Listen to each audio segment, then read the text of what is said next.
오늘 저는 겟세마네 동산에서 기도하시는 예수님에 대해서 여러분들과 함께 나누기 원합니다. 이 겟세마네 동산에서 기도하시는 예수님, 이 기사는 워낙 유명하고 또 이 예수님이 십자가를 지시기 전에 정말 어떻게 보면 예수님의 그 인간적인 모습의 절정을 보여주는 장면이 바로 이 겟세마네 동산의 기도일 것입니다. 그래서 우리가 정말 어떤 인생의 풍파를 만나고 또 인생의 고난, 예상치 못한 정말 인생의 문제를 만났을 때 우리는 이 겟세마네 동산에서 정말 기도하시는 그 예수님이 떠오르는 것입니다.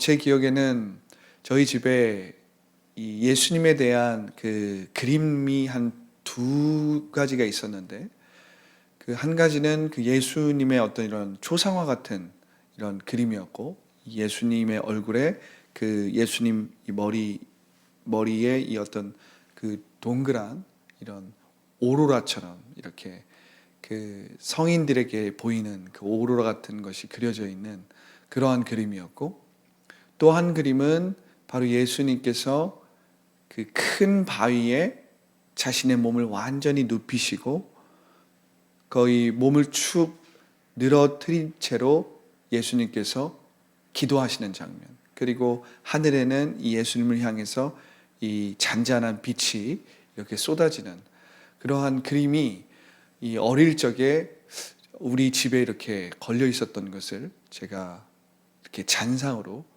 기억합니다. 그 장면을 생각해 보면 그것이 예수님께서 겟세마네 동산에서 기도하셨던 그러한 모습을 그 그림으로 담았던 것 같아요.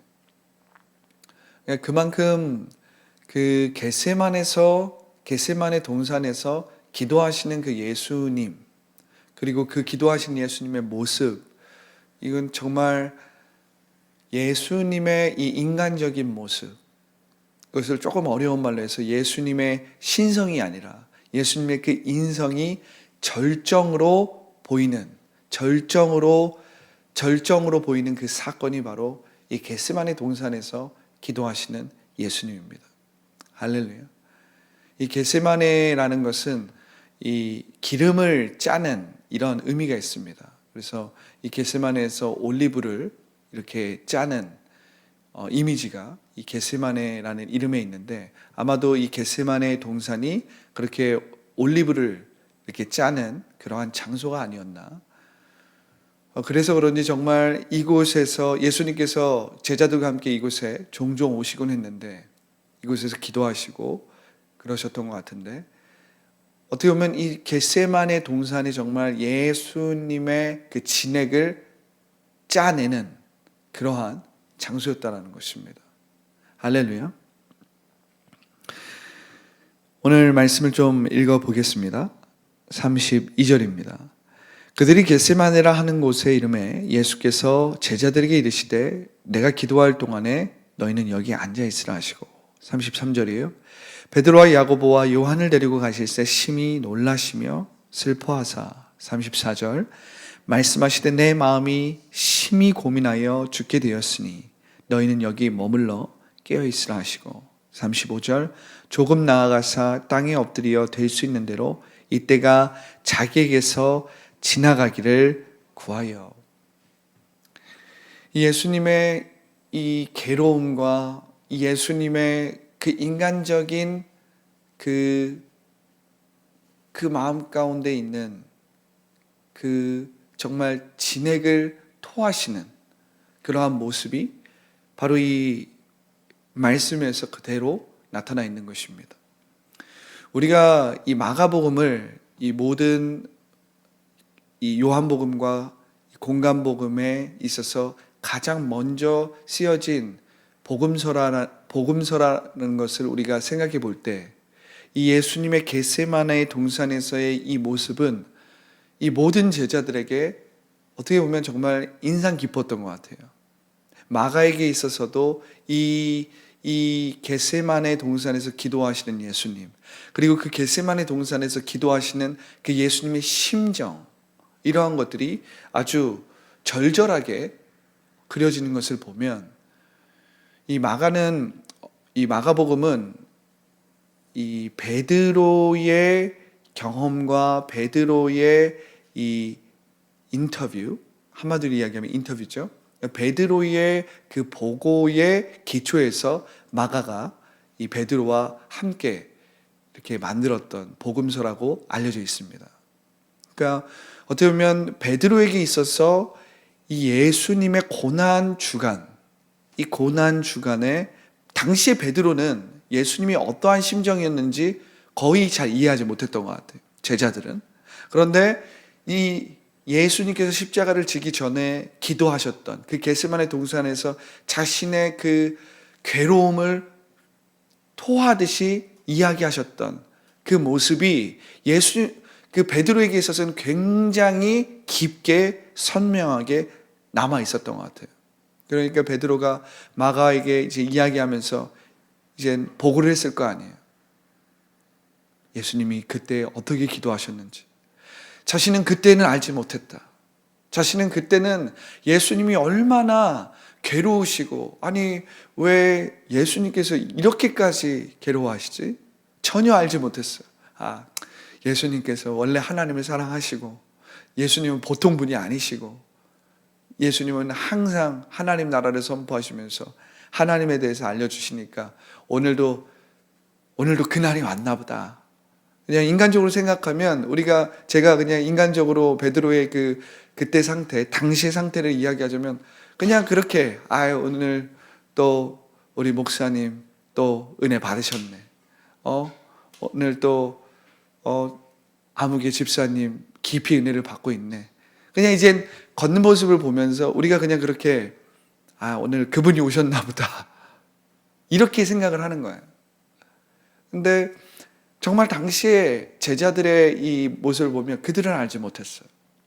그런데 이 베드로가 마가에게 이야기하면서 당시에 난 알지 못했지만 그때 일을 내가 기억하고 회상해 보면 그 예수님이 얼마나 깊이 괴로워하셨는지 이제야 알 것 같다. 할렐루야. 이제야 그분의 그 정말 땀방울이 핏방울이 되는 그러한 심정과 그분의 괴로움을 이제 알 것 같아. 이렇게 이야기를 하면서 마가에게 그때의 상황을 이야기하는 것입니다. 우리가 예수님의 정말 예수님의 육성과 같은 이 말씀 34절에 내 마음이 심히 고민하여 죽게 되었으니 너희는 여기 머물러 깨어있으라. 그리고 예수님은 조금 나아가셔서 땅에 엎드려 될 수 있는 대로 이때가 자기에게서 지나가기를 구했다라는 거예요.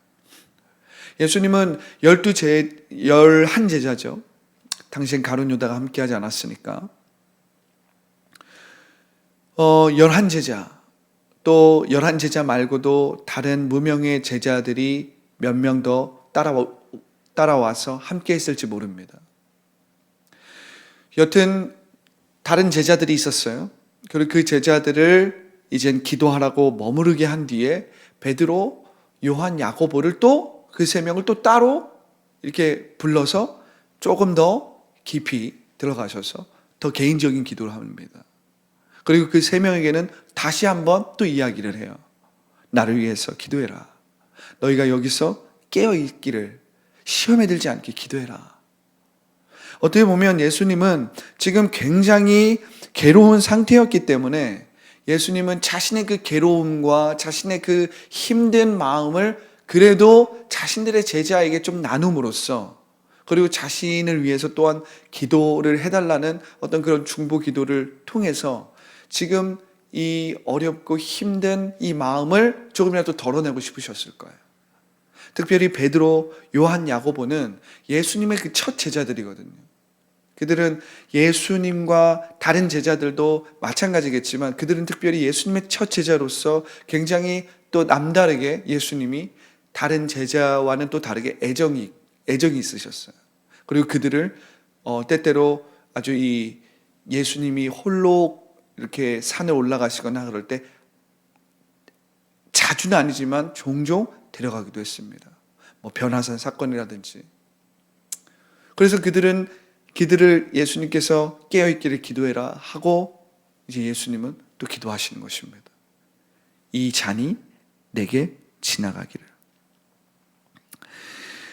36절에 보면 예수님의 육성의 기도가 그대로 나타납니다.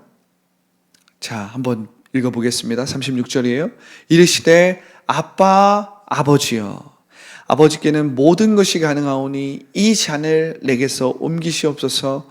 그리고 그러나 나의 원대로 마시옵고 아버지의 원대로 하옵소서. 할렐루야. 이 아바라는 말, 이 아바는 이 히브리어를 그대로 음역한 것입니다. 참 우연인지 모르겠지만 우리 한글과 굉장히 음역한 게 거의 비슷하죠. 아빠, 아바.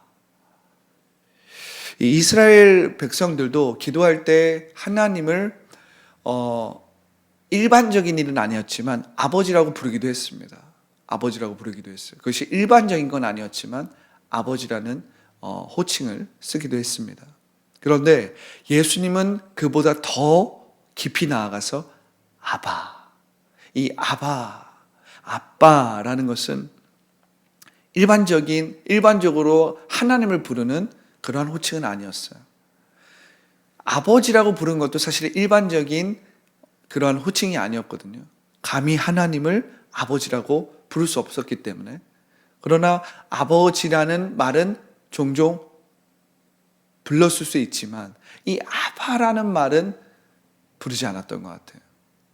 이 아바는 이 어린 아이들이 자기의 아빠를 부를 때, 아주 친근하게 부를 때 쓰는 어린 아이들의 언어였단 말이에요. 그런데 예수님은 이 아바라는 단어, 하나님을 친밀하게 불렀던 것입니다. 아바, 아버지. 할렐루야. 아빠 아버지여, 아버지께는 모든 것이 가능하오니 이 잔을 내게서 옮기시옵소서.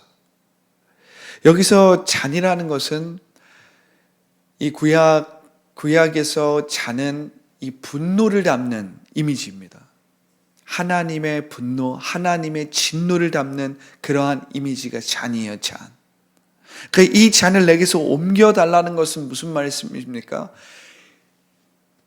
죄악을 향한 이 죄를 미워하시고 이 죄에 대한 하나님의 그 분노, 이 인류에 대한 그 죄로 말미암은 하나님의 그 진노와 그 하나님의 그 분노가 담긴 잔이에요. 이 잔은. 하나님은 의이시고 하나님은 거룩하시기 때문에 죄를 용납하지 않습니다. 하나님은 사람은 사랑하시지만 죄는 용납하지 않아요. 왜냐하면 그분은 죄가 없으시고 흠이 없으시고 있는 그대로 온전하시고 있는 그대로 거룩하신 분이기 때문에. 할렐루야. 그렇기 때문에 인간의 이 죄만은 하나님이 용납하지 않는 것입니다. 그리고 이 잔은 무엇입니까? 바로 하나님의 그 진노의 잔이에요. 심판의 잔입니다.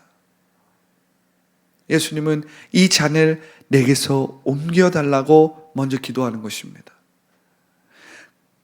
그리고 나서 예수님이 이렇게 고백하시죠. 그러나 나의 원대로 마시옵고 아버지의 원대로 하옵소서.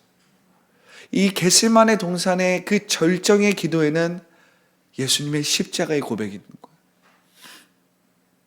예수님의 십자가의 고백은 무엇이었습니까? 이 잔을 내게서 옮기실 수만 있다면 당신은 나의 아바 아버지입니다. 그리고 당신에게는 모든 것이 가능합니다. 당신에게 모든 것이 가능합니다. 예수님을 알고 계셨단 말이에요. 하나님에게 모든 것이 가능하다는 것을. 그래서 이 잔을 내게서 옮겨주십시오. 그러나 예수님은 십자가를 지시는 것입니다. 그러나 나의 원대로 마시고 아버지의 원대로 하시옵소서. 37절입니다. 돌아오사 제자들이 자는 것을 보시고 베드로에게 말씀하시되 시몬아 자느냐 내가 한 시간도 깨어 있을 수 없더냐. 38절에 시험에 들지 않게 깨어 있어 기도하라. 마음에는 원이로되 육신이 약하도다 하시고. 참 우리가 정말 인간적으로 정말 서로 사랑하는 존재가 있잖아요. 정말 시키지 않아도 정말 사랑하는 존재. 그래서 서로 막 이렇게 늘 이렇게 붙어 있으려고 하는 존재가 있잖아요. 무엇입니까? 우리의 이 눈꺼풀. 우리 너무 피곤하면 어떡합니까? 눈이 감기잖아요. 시키지 않아도 정말 눈이 감깁니다. 붙어 있으려고 해요. 그러니까 예수님께서 제자들을 보시면서 한 시간도 깨어 있을 수 없더냐. 그러니까 정말 우리가 설교를 들을 때도 너무 피곤하면 우리가 묵상 기도를 하면서 이렇게 졸잖아요. 또 기도할 때도 우리가 또 너무 고단하고 피곤하면 어떻게 합니까? 막 기도가 막 충만하게 성령으로 충만해서 막 기도가 나오면 너무나도 좋겠는데 너무 피곤하면 어떻게 합니까? 눈이 감겨요. 묵상 기도를 합니다. 그러니까 마음은 원이에요. 마음은 이렇게도 하고 싶고 저렇게도 하고 싶은데 어떻게 합니까? 우리의 육신이 너무 고단하고 너무나도 피곤하고 바쁜 일과 바쁜 이 시간들을 보내고 나면 기도할 시간이 없고 말씀을 볼 시간이 없고 설교를 들을 때도 우리가 눈이 감기고. 그러니까 마음은 원이지만 육신이 약한 겁니다. 제자들 지금 예수님이 어떤 심정인지 예수님이 얼마나 괴로운지 알지 못하는 거야. 우리가 주일날도 나눴지만 우리의 내주하시는 성령이 병호야, 우리 사모의 이름을 부르겠습니다. 은경아, 아무개 집사야, 누구누구야. 성령이 말할 수 없는 타식으로 세상이 알 수 없는 언어로 우리를 부르십니다. 내주하시는 성령이 우리를 부르십니다. 우리에게 말씀하십니다. 끊임없이 우리를 부르시고 우리에게 말씀하십니다. 세상이 알 수 없는 그 탄식으로. 그러나 우리는 그 성령의 음성을 들을 수 없어요. 마음은 원입니다. 마음은 원이에요. 그렇게 원합니다. 그렇게 바래요. 성령의 인도하심을 받고 성령의 음성을 듣고 하나님의 그 인도하심을 받기 원합니다. 한 번만이라도 예수님이 나의 이름을 부르는 것을 들어봤으면 마음은 원이에요. 그런데 거짓자를 부인하지 않아요. 여전히 내가 주인 되어 있습니다. 걱정과 근심과 두려움이 만들어낸 그 이야기에는 집중해요. 그 이야기는 내가 늘 그것을 붙들고 살아갑니다. 그래서 문제를 해결하기 위해서 끊임없이 살아가요. 아침에 일어나면 올라오는 그 생각들, 그것이 어떠한 생각이든 부정적인 생각이 올라오면 그 붙듭니다. 그러한 소리 너무 잘 들어요. 안 들어도 되는데 잘 듣습니다.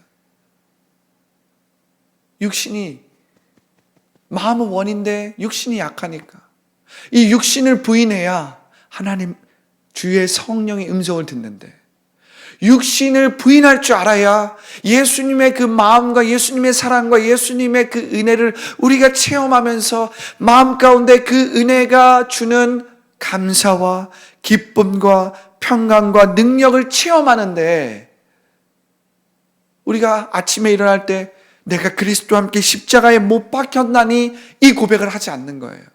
이 믿음으로 나아가지 않는 거예요. 우리가 예수 그리스도와 함께 십자가에 못 박혔나니 하면 어떻게 합니까?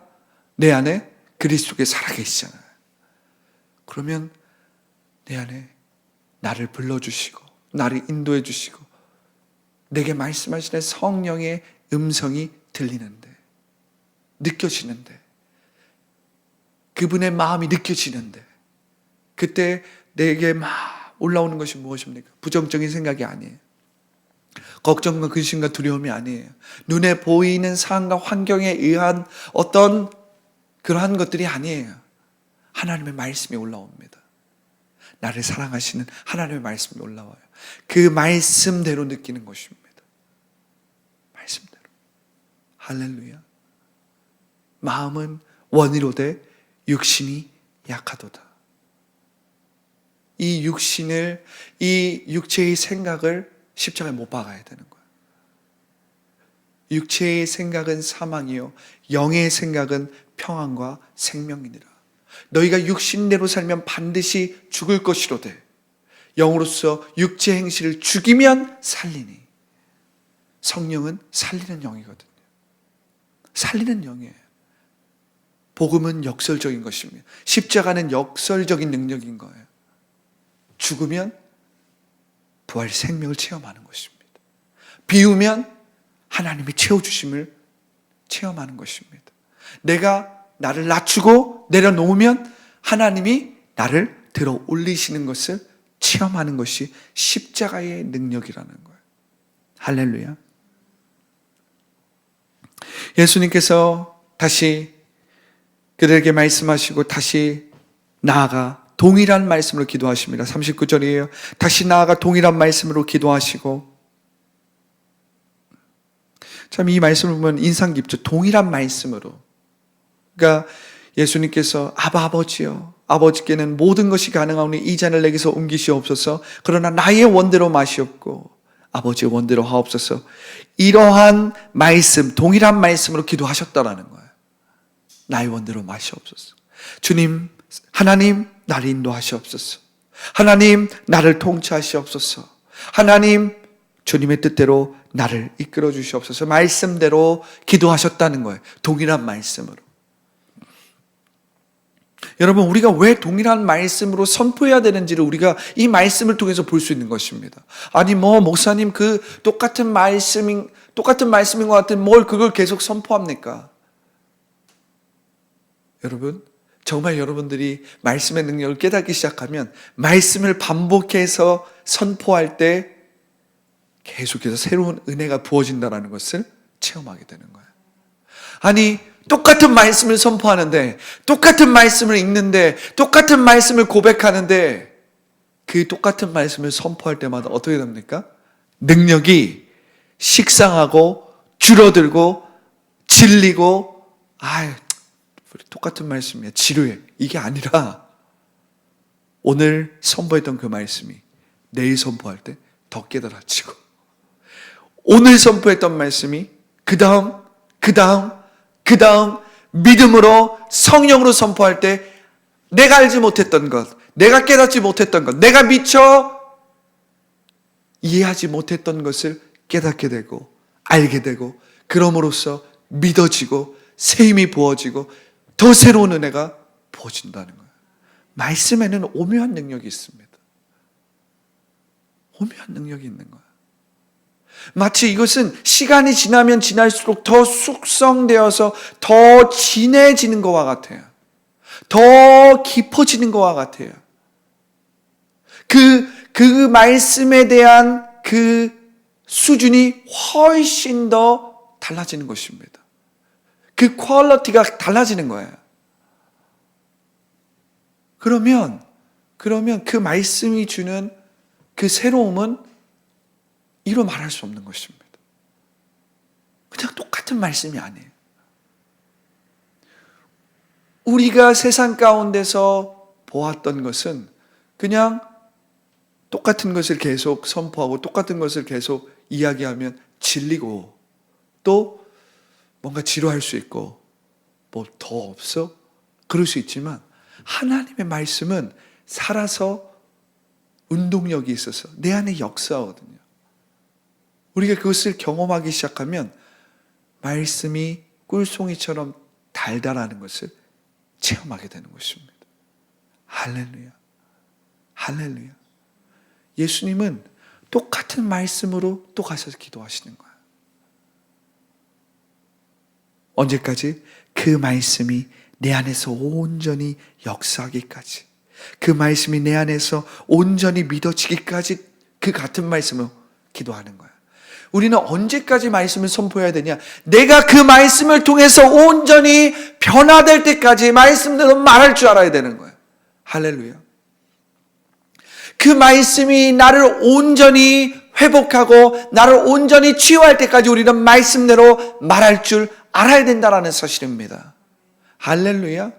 왜냐하면 나의 이 신분은 하나님의 자녀이지만 나의 몸은 여전히 세상 가운데 묶여 있고 나의 생각과 감정에 매여 있을 수 있기 때문에 우리 말씀대로 말함으로 언제까지 내가 이 말씀을 순종하고 지켜 행할 때까지 우리는 말씀대로 말할 줄 알아야 된다는 거예요. 할렐루야. 할렐루야. 이 말씀이 나를 온전히 다스리고 차지할 때까지. 그래서 이 말씀이 나의 삶에 깊이 뿌리를 내릴 때까지. 할렐루야. 예수님은 다시 나아가 동일한 말씀으로 기도하십니다. 40절이에요. 다시 오사 보신즉 그들이 자니 이는 그들의 눈이 심히 피곤함이라. 그들이 예수께 무엇으로 대답할 줄을 알지 못하더라. 41절이에요. 세 번째 오사 그들에게 이르시되. 잠깐 여기서 멈출게요. 제가 이 말씀을 보는데 이 다른 공간복음서와 요한복음서와는 또 다른 그러한 말씀이 제 눈에 보이는 것입니다. 세 번째 오사, 이 겟세마네 동산에서 기도하시는 그 예수님. 어떻게 보면 이 마가복음은 이 모든 복음서에서 가장 먼저 쓰인 것으로 우리가 알고 있는데, 그렇게 알려져 있는데, 이 예수님의 겟세마네 동산의 기도가 한 번으로 끝나지 않았다는 거예요. 우리 이미지는 무엇입니까? 그 겟세마네 동산에서 그 괴로워하시면서 기도했던 한 번의 그 기도, 그리고 병사들에게 끌려가는 모습. 그런데 우리가 이 마가복음을 보면 예수님께서 세 번째 오사. 제가 이 대목을 읽는데 순간 눈물이 핑 도는 것입니다. 얼마나 괴로우셨으면 그 예수님께서 세 번이나 똑같은 말씀으로 기도하시면서 제자들을 깨우셨을까? 얼마나 그 하늘의 하나님의 독생자께서 괴롭고 정말 그 마음 가운데 힘드셨으면 세 번이나 왔다 갔다 하면서 동일한 말씀으로 기도하셨을까? 제가 이 대목을 읽는데 그냥 예수님의 그 심정이 순간적으로 느껴져서 눈물이 나는 것입니다.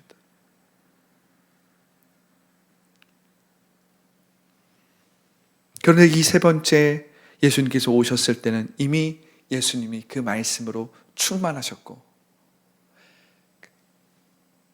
그 인간적으로 괴로웠던 그 예수님의 그 마음이 이제 말씀으로 완전히 무장되셨어요. 기도로 완전히 무장되셨어요. 이젠 십자가를 지는 모든 결단과 모든 믿음의 고백이 끝났습니다. 41절입니다. 뒷부분이에요. 이제는 자고 쉬라. 그만 되었다. 때가 왔도다. 보라, 인자가 죄인의 손에 팔리느니라. 여기서 죄인은 헬라어로 보면 복수로 쓰였습니다. 그러니까 가룟 유다만을 이야기하는 것이 아니라 가룟 유다뿐만 아니라 예수님을 잡으러 오는 모든 사람들을 이야기하는 거예요. 더 나아가 우리가 이 말씀에 대해서 묵상한다면 정말 이 죄인의 손에 팔리느니라는 이 말은 제가 좀 더 확장해서 묵상해 보자면 이것은 좁게는 가룟 유다와 지금 예수님을 잡으러 오는 사람들이지만 제자들도 예수님을 버리고 도망가는 제자들, 또한 예수님을 그렇게 핍박했던 바울, 그리고 장차 예수님의 십자가를 통해서 예수님의 십자가 아니고는 구원받지 못하는 우리들, 인류를 다 포함하는 것입니다. 할렐루야. 42절에 보면 일어나 함께 가자. 보라, 나를 파는 자가 가까이 왔느니라. 이 42절에서는 가룟 유다를 지칭하고 있는 것 같습니다. 나를 파는 자. 여러분, 오늘 말씀을 통해서 무엇이 느껴지십니까? 이 마가복음 14장 32절부터 42절. 겟세마네 동산에서 기도하시는 예수님. 이 말씀은 사실 예수님의 그 절절한 그 괴로움, 그 괴로움을 통해서 우리는 늘 강하게만 보였던, 늘 병자들을 치유하시고 원수 마귀에게 한마디 하시면 원수 마귀가 벌벌벌 떠는, 그렇게 담대하게 강하게 하나님의 말씀을 가르쳐 주시고 정말 정말 하나님의 아들로만 보였던, 강하게만 보였던, 그냥 부족함이 없게만 보였던 그 예수님이 이 겟세마네 동산에서 어떻습니까? 인간적으로 보이는 거예요. 예수님은 하나님의 아들로도 오셨지만 연약한 사람으로 오셨구나. 나의 모든 괴로움과 나의 모든 이 심정을 다 아시겠구나. 할렐루야. 그러한 예수님의 마음과 그러한 예수님의 모습을 우리가 이 마가복음 14장 32절부터 42절의 말씀을 통해서 볼 수 있는 것입니다. 할렐루야. 여러분, 오늘 말씀을 통해서 여러분 그 예수님의 그 심정, 그 십자가를 지기 전에 그 인류의 죄를 짊어지시는 그 예수님, 여러분 그 예수님을 우리가 한번 생각해 보면서 기억하면서 예수님의 사랑과 은혜로 충만한 하루가 되기를 예수님의 이름으로 축복합니다. 기도하겠습니다. 좋으신 하나님, 감사합니다. 오늘 겟세마네 동산에서 기도하시는 예수님, 그 세상 죄를 짊어지시고 그 모든 진노의 잔을 마시는 예수님, 그 진노의 잔 앞에서